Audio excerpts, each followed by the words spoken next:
Good morning to all my dear students of class 8th. Today I am here to explain you the chapter number 2 of the subject social science part civics. So let's begin with the chapter now. The name of the chapter is the parliamentary system of government. What is the name of the chapter? The parliamentary system of government. Kindly write today's date here, that is 28/7/2020. In this chapter, I have underlined some difficult words which you have to underline according to my explanation. Alright, so let's begin with the explanation. India is a democratic country.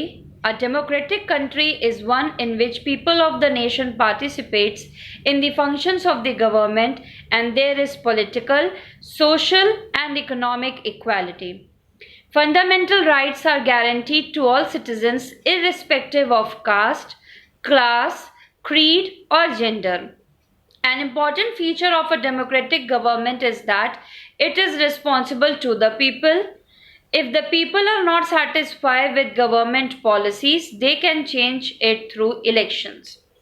इस chapter में बेटा ये बता रहा है कि India एक democratic country है।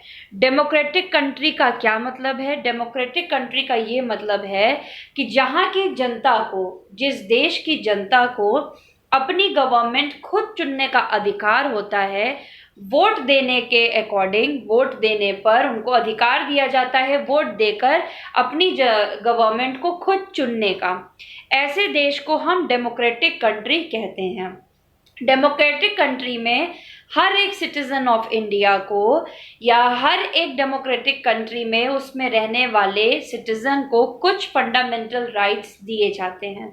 ठीक है, फंडामेंटल राइट्स जो दिए जाते हैं वो ये देख के नहीं दिए जाता कि उसका जात कौन सी है, वो किस क्लास से बिलोंग करता है, उसका कलर कैसा है, अमीर है या गरीब है। नहीं, भारत में रहने वाला हर एक नागरिक को फंडामेंटल राइट्स मिलेंगी जो इसकी पैदाइश यानी कि जिसकी बर्थ इंडिया में हुई हो, यानी कि ही और she must be a citizen of India.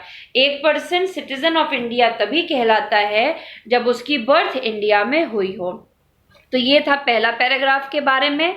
Next paragraph, parliamentary form of government and presidential form of government. In this paragraph we will study about parliamentary form of government कि parliamentary form of government क्या होती है। In a parliamentary form of government, the prime minister is the real head of the government. जिन देशों में parliamentary form of government होता है वहाँ का हेड कौन होता है? The prime minister. जैसे कि हमारा देश में भी पार्लियामेंट्री फॉर्म ऑफ गवर्नमेंट है और हमारे देश के हेड कौन है? The prime minister. करेंटली कौन है इस समय? Mister Narendra Damodar Das Modi. Number second, he or she is the leader of the majority party in the parliament. The prime minister chooses the ministers to form the councils of ministers. Prime minister जो है वो leader होते हैं majority party के parliament में और prime minister ही choose करते हैं मिनिस्टर जो काउंसिल ऑफ मिनिस्टर्स को बनाते हैं। Number third, the government which is directly elected by the people stays in power for its full term as long as it has the support of the majority. For example, India has a parliamentary form of government. जिस government को जनता अपने vote दे के चुनती है वही government सबसे powerful government कहलाती है। आप सबको पता है हमारे इंडिया में हर 5 साल में इलेक्शंस होते हैं जिसमें प्रधानमंत्री चुने जाते हैं। सबसे हाईएस्ट वोट जिनको मिलते हैं वही प्रधानमंत्री बनते हैं। अभी रिसेंटली हमारे यहाँ इलेक्शंस कब हुए थे? 2019 में। हर 5 साल में इलेक्शंस यहाँ पे होते हैं। Next is presidential form of government. जिस कंट्री में प्रेसिडेंशियल फॉर्म होता है वहाँ पे कैसे होता है? The president is the real head of the presidential form of the government. जहाँ पे प्रेसिडेंशियल फॉर्म है वहाँ पे हेड कौन होता है कंट्री का? The president. पार्लियामेंट्री फॉर्म में हेड कौन होता है? The prime minister. इंडिया एक पार्लियामेंट्री फॉर्म ऑफ गवर्नमेंट है। Number second, the president is elected directly by the people and is not responsible to the legislature. Next, come to page number 161. The president is not necessarily from the majority party that wins a majority in the parliament. For example, United States of America has presidential form of government. Presidential form of government का example कौन सा देश है? United States of America, that is USA. Next, reasons for choosing parliamentary form of government. Parliamentary form of government को चुनने का क्या reason है? The makers of our constitution. Constitution क्या होता है? A set of rules and regulations according to which a country runs. हमारे देश का कॉन्स्टिट्यूशन किसने लिखा था? डॉक्टर BR अम्बेडकर ने लिखा था. कब पास हुआ था ये कॉन्स्टिट्यूशन? 26 जनवरी 1950, वो डेट जिसमें हम रिपब्लिक डे मनाते हैं. After taking into account the historical background, the political economic setup of our country and the diverse social elements, chose the parliamentary form of democracy for a variety of reasons. Number 1. During the British rule, educated Indians observed the working of the British parliamentary system. They approved of it and desired the same for independent India. Secondly, the parliamentary system is both responsible and responsive. The government is responsible and accountable to the people. There are fewer chances of the government become arbitrary. In the rare case that this does happen, then the ruling party might lose the support of the majority in the parliament. Number 3, the parliament system leaves no scope for the emergence of a dictator. The head of the state possesses only nominal powers, while the real power rests with the Council of Ministers, headed by the Prime Minister. The Council of Ministers is collectively responsible to the legislature. Parliamentary form of government को India वालों ने क्यों चुना, या India एक parliamentary form of government बनेगा, ये decision क्यों लिया गया? इसके पीछे कई रीजंस थे. पहला बताया गया कि ब्रिटिश रूल के समय पे ब्रिटिशर्स कैसे पार्लियामेंट्री सिस्टम को फॉलो कर रहे हैं, उससे इंडियंस बहुत प्रभावित हुए थे कि ये हमारे इंडिया में भी अच्छे से चल सकता है. सेकेंडली, पार्लियामेंट्री सिस्टम में गवर्नमेंट रिस्पॉन्सिबल भी होती है, रिस्पॉन्सिव भी होती है, यानी कि अपने सिटीजन्स के प्रति रिस्पॉन्सिबल होती है, और अगर कोई चीज़ हो जाए तो आप अगर क्वेश्चन करें तो रिस्पॉन्सिव भी होती है आपको जवाब देने के. तीसरा रीज़न ये है कि पार्लियामेंट्री फॉर्म ऑफ गवर्नमेंट में कोई डिक्टेटर नहीं होता. डिक्टेटर यानी किंग या क्वीन या एक आदमी, एक लौते आदमी का राज, ठीक है, यानी कि जो महाराजा हो. तो ये 3 बेसिक रीजंस थे पार्लियामेंट्री फॉर्म ऑफ गवर्नमेंट को चुनने का. Next heading, the union parliament, it's 3 components. The Constitution provides for the Parliament of the Union of India. It has 3 components, namely, number 1, the President of the Union. Number 2, the Rajya Sabha, that is the upper house or the Council of States. And number 3, the Lok Sabha, that is the lower house or the House of the People. हमारे parliament में 3 components यानी कि 3 main चीज़ें आती हैं. सबसे पहले है प्रेसिडेंट ऑफ इंडिया, दूसरा है द राज्यसभा एंड तीसरा है द लोकसभा. सबसे पहले the president of the union, number 2 the Rajya Sabha, number 3 the Lok Sabha. Rajya Sabha को हम अपर हाउस भी कहते हैं और लोकसभा को हम लोअर हाउस भी कहते हैं. Although the president is not a member of either houses of the parliament, nor do he or she sit there, yet he is an integral part of it. ये कह रहा है कि प्रेसिडेंट जो है ना तो राज्यसभा के मेंबर हैं ना तो लोकसभा के मेंबर हैं, फिर भी ये एक बहुमूल्य पार्ट निभाते हैं. We have a federal system in our country. Under this system, the parliament must have 2 houses. हमारी कंट्री में फेडरल सिस्टम चलता है जिसके तहत 2 हाउसेज होना ज़रूरी हैं. So there is one house which represents the entire people called the Lok Sabha, and there is other house called the Rajya Sabha representing 28 states. इसको आप लोग करेक्ट कर लीजिएगा, यहाँ 28 दिया है. Now it is being 29 states. One state, namely Telangana, is added to the country. And 7 union territories, including the National Capital Territory of Delhi. The existence of both these house is a basic requirement under the federal system. Federal system के according किसी भी देश में जो parliamentary system follow करते हैं, दो houses होना बहुत जरूरी है। एक है द राज्यसभा, दूसरा है लोकसभा। लोकसभा में क्या होता है? लोकसभा में हम पूरे पब्लिक के बारे में बात करते हैं। रिप्रेजेंट्स द एंटायर पीपल, यानी कि इंडिया में रहने वाले हर एक आदमी को हम रिप्रेजेंट करते हैं लोकसभा में। और राज्यसभा में हम बात करते हैं 29 स्टेट्स की, 7 यूनियन टेरिटरीज की और कैपिटल ऑफ दिल्ली की। अब हम सबसे पहले पढ़ेंगे राज्यसभा के बारे में कि what is Rajya Sabha. The Rajya Sabha is the upper house of the parliament. Rajya Sabha parliament का अपर हाउस होता है। It is also called the council of states. Rajya Sabha को हम काउंसिल ऑफ स्टेट्स भी बोलते हैं। Composition, the strength of the Rajya Sabha is fixed at 250 members. There are 2 categories of its members. कैसे, कितने लोगों से बना है? कॉम्पोजिशन का ये मतलब होता है राज्यसभा में टोटल 250 मेंबर्स होने चाहिए।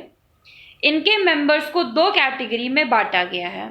पहला है इलेक्टेड मेंबर्स और दूसरा है नॉमिनेटेड मेंबर्स। सबसे पहले पढ़ते हैं इलेक्टेड मेंबर्स के बारे में। There are 238 elected members who represents the states, union territories and the national capital territory of India. 250 में से 238 इलेक्टेड मेंबर्स होते हैं जिनको चुना जाता है, इलेक्ट किया जाता है, जो हमारी देश के स्टेट्स को, यूनियन टेरिटरीज को और national capital territory of Delhi को रिप्रेजेंट करते हैं।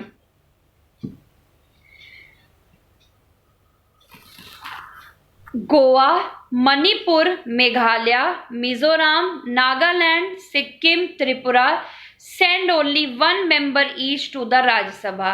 बाकी बची हुई स्टेट्स का जो नाम यहाँ पे लिखा है, ये सिर्फ 1 मेंबर भेजते हैं राज्यसभा में। नॉमिनेटेड मेंबर्स, नॉमिनेटेड मेंबर्स कौन से हैं? The president nominates 12 members to the Rajya Sabha. अभी हमने समझाया आप लोगों को 250 में से 238 तो हो गए जो रिप्रेजेंट करते हैं स्टेट्स, यूनियन टेरिटरीज और national capital territory of Delhi को। अब बचे कितने? 250 में से 238 हट गए तो बचे 12 मेंबर्स। उन 12 मेंबर्स को प्रेसिडेंट नॉमिनेट करते हैं, इसीलिए उनको नॉमिनेटेड मेंबर्स बोला जाता है। These are eminent person from the field of literature. ये बहुत इंपॉर्टेंट पर्सन होते हैं जो लिटरेचर की फील्ड से, साइंस से, आर्ट्स और सोशल सर्विस से रिलेटेड होते हैं।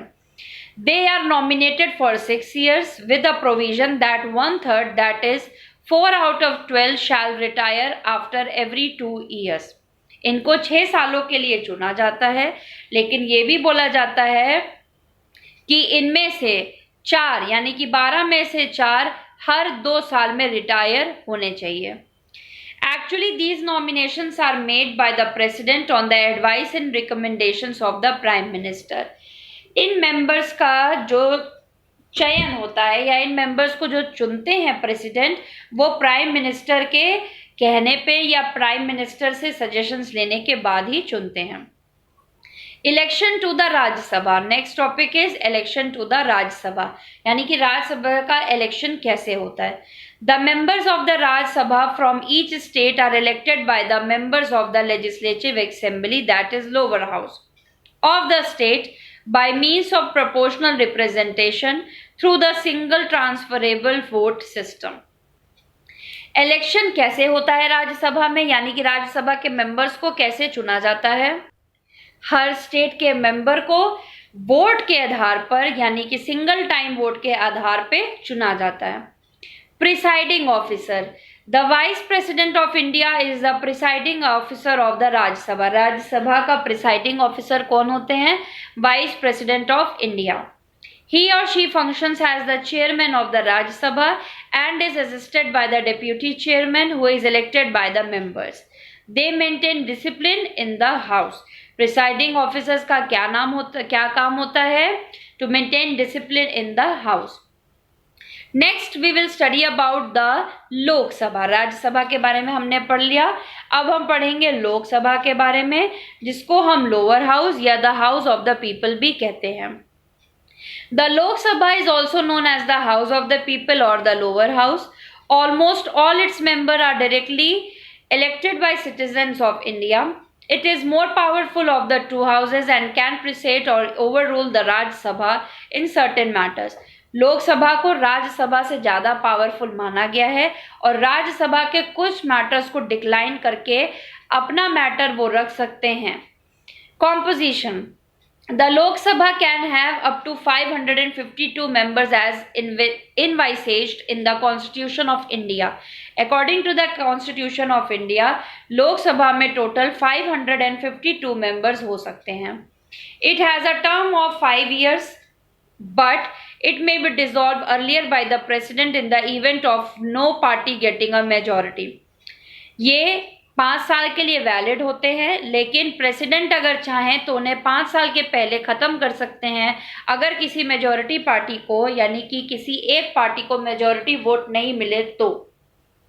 To be eligible for membership of Lok Sabha, a person should be a citizen of India and be not less than 25 years of age. Lok Sabha में शामिल होने के लिए एक इंसान को सिटीजन ऑफ इंडिया होना ज़रूरी है, यानी कि उसकी बर्थ इंडिया में होनी चाहिए और उम्र कम से कम 25 साल होनी चाहिए.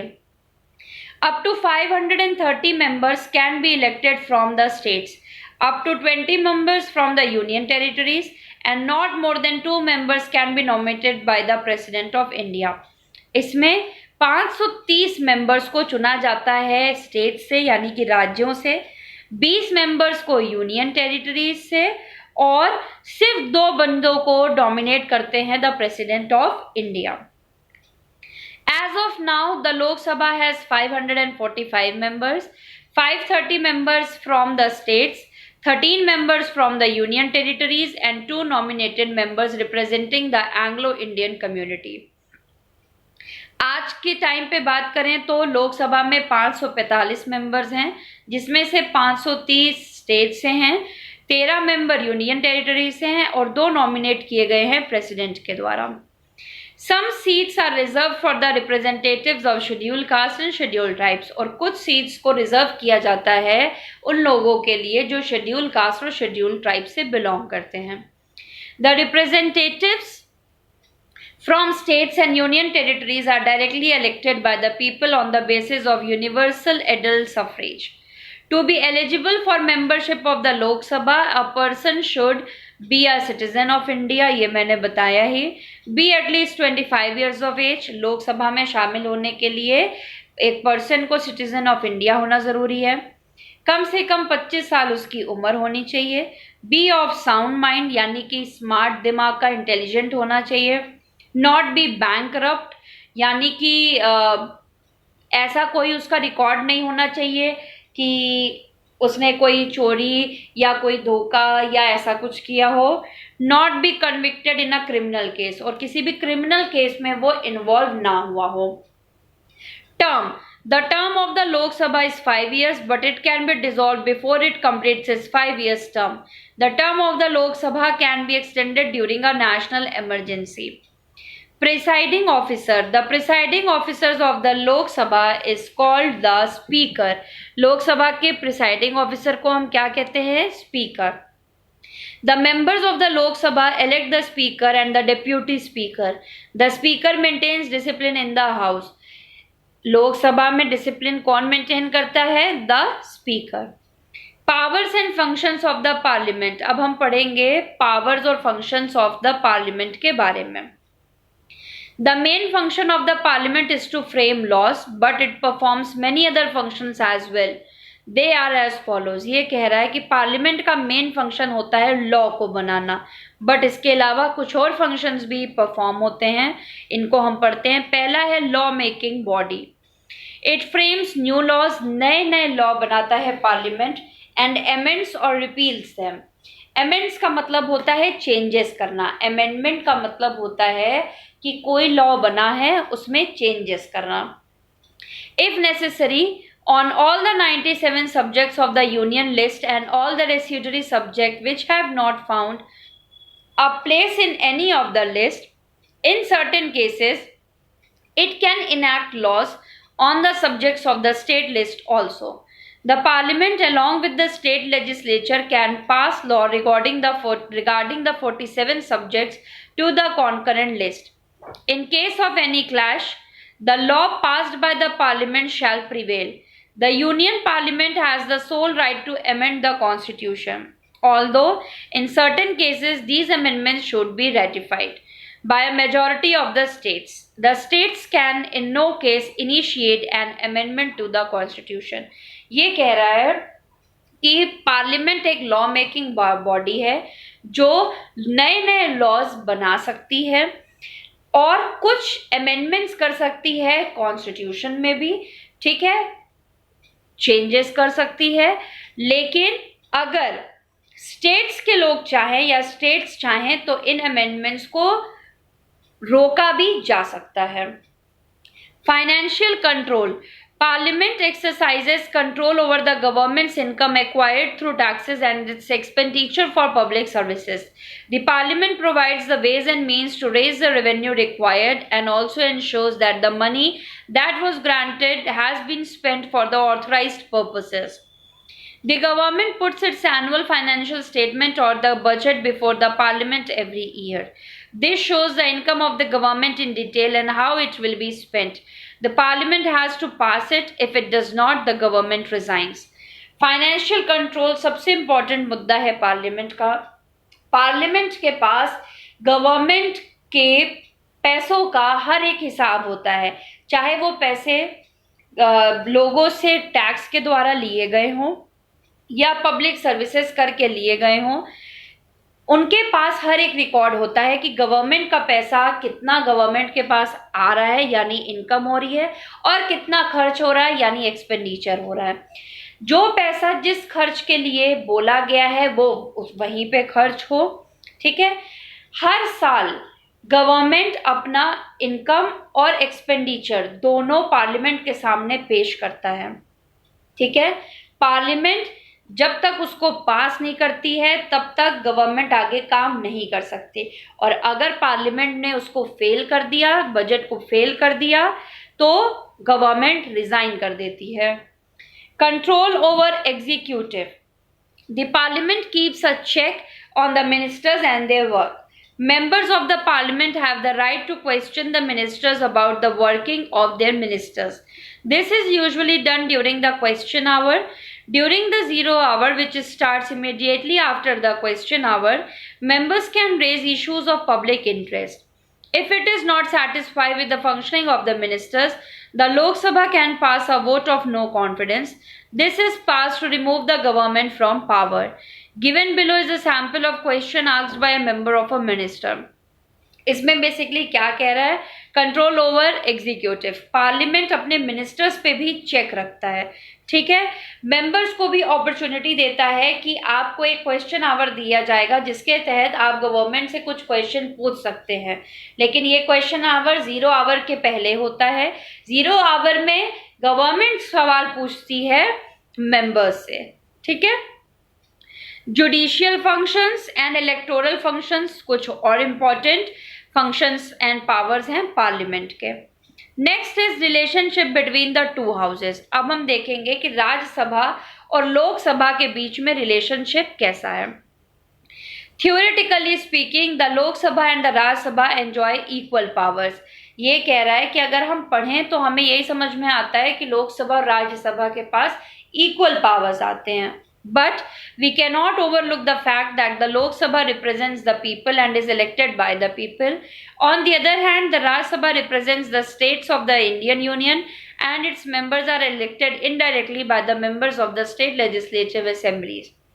They never have to go to the people. In such a situation, it is but natural that the Lok Sabha is given an upper hand in almost all matters concerning the parliament. The two houses of a parliament at times do not share equal powers. ये कह रहा है कि देखने में हमें ज़रूर ऐसा लगता है कि इक्वल पावर्स हैं, लेकिन ऐसी सच्चाई नहीं है, ठीक है। ये कह रहा है कि लोकसभा लोगों को रिप्रेजेंट करती है और राज्यसभा स्टेट्स और यूनियन टेरिटरीज को रिप्रेजेंट करती है। राज्यसभा को कभी भी लोगों के बीच में जाना ही नहीं पड़ता, जो कि क्लियर बताता है कि लोकसभा को ऊंचा स्थान, अपर स्थान दिया गया है। दोनों हाउसेज में इक्वल पावर्स और कैसे नहीं है? A money bill can originate only in the Lok Sabha. Money bill सिर्फ लोकसभा में ही बन सकता है। The no confidence motion when passed in the Lok Sabha leads to the resignation of the entire council of ministers. अगर the no confidence motion pass हो जाए लोकसभा में तो पूरे के पूरे काउंसिल ऑफ मिनिस्टर्स को रिजाइन देना पड़ता है। Next topic is bill. Bill को आप बेसिकली लॉ का नाम भी ले सकते हैं, बजट का नाम भी ले सकते हैं, ठीक है। अब इसमें हम पढ़ेंगे काइंड्स ऑफ बिल के बारे में भी। Legislative proposals are brought before either house of the parliament in the form of bills. A bill becomes an act of parliament when it is passed by both houses of parliament and assented to by the president. Bills are introduced in the parliament by ministers or private members. Bills are of two types, ordinary bills and money bills. Bills के दो types होते हैं, ordinary bills and money bills. अब हम पढ़ते हैं कि ordinary bill क्या होता है। An ordinary bill can be introduced in any of the two houses of the parliament. It can be introduced either by a minister or by a member of the parliament.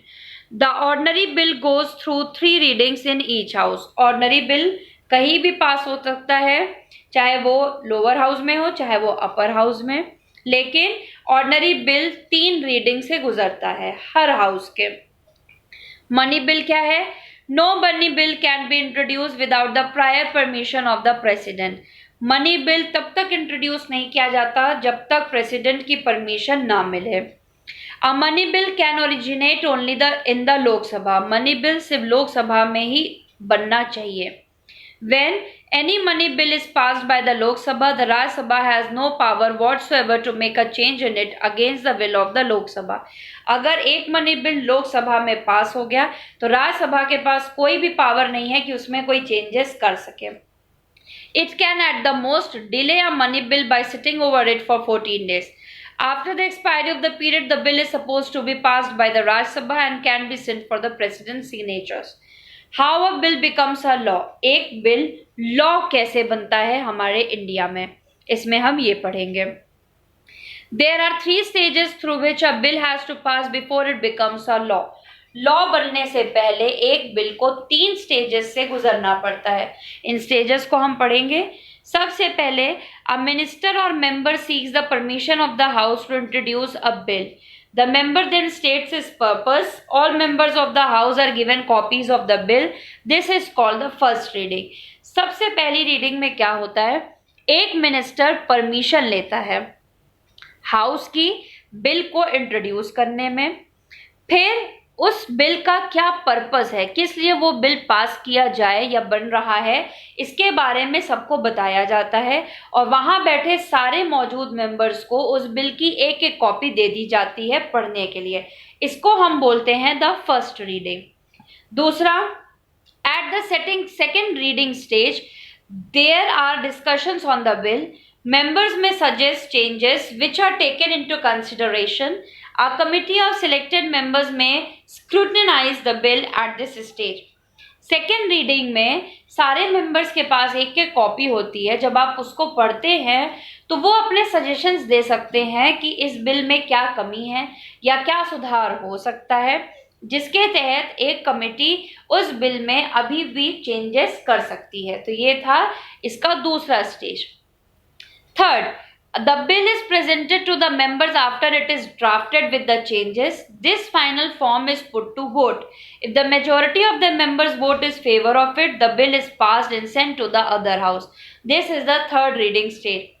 तीसरे stage में क्या होता है? जो भी changes होने होते हैं वो होके एक फाइनल बिल तैयार होता है और वोटिंग होती है।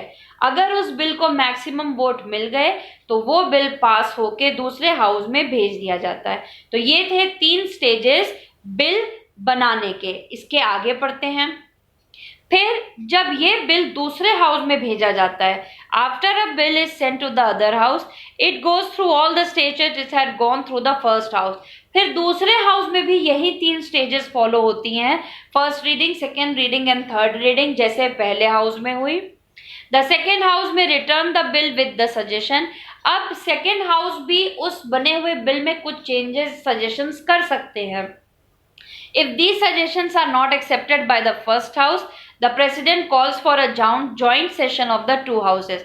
और अगर वापस भेजने पर पहले हाउस ने अग्री नहीं किया कि नहीं हमने जो बना दिया वो फाइनल है, अब आप लोग इसमें चेंजेस नहीं कर सकते, तो फिर प्रेसिडेंट जो होते हैं वो दोनों हाउस की मीटिंग बैठाते हैं.